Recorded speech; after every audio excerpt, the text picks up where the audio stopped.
Hi, I'm an individual investor and shareholder who likes to take care of my investment.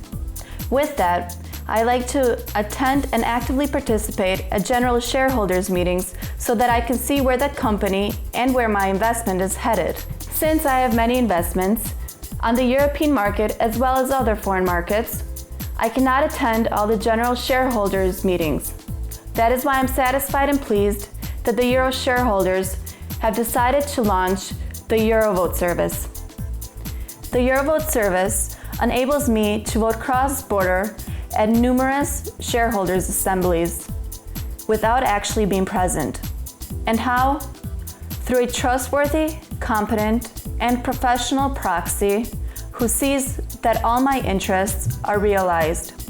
My proxy representation is made possible through the European Association of Shareholders, which consists and gathers 31 sister associations. More on them, as well as on the proxies for the General Assemblies, can be found on the Eurovote website. Let's take a look. First, we type in the Eurovote website at www.euroshareholders.edu/Eurovote. Once you are on the Eurovote website, you will see a list of 57 general meetings that you can attend. One of them is the general meeting of the Slovenian company Sava, which is located on the Ljubljana Stock Exchange. Simply click on the How to Vote URL, where you will find the proxy form.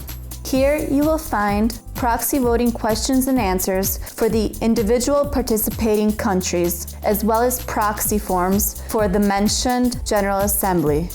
Simply click on the proxy form, print it, and fill it out.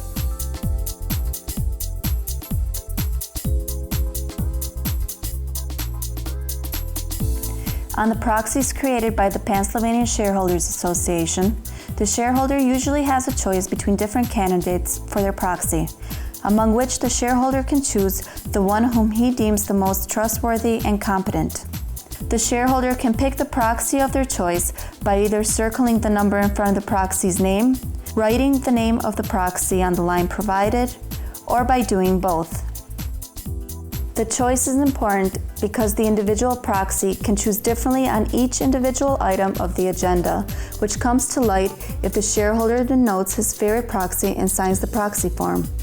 In the case that the shareholder does not agree with his chosen proxy on an item on the agenda, the shareholder possesses the right to revoke any of the proxy's proposed votes by circling his own vote and signing next to that item on the agenda. In the case that a proposal or counter-proposal is given from the time of issuance of the proxy or at the general meeting, the shareholder has the option to give the selected proxy the right to vote at one's own discretion, thus making it ever important to choose a proxy in whom the shareholder trusts. The proxy is valid when the shareholder writes their name and address on the first page. At the end of the proxy, the shareholder must also label where the proxy was signed, dated, and most importantly, sign it. Legal entities must also stamp the proxy with their seal if they possess one. More detailed instructions are included with the proxy.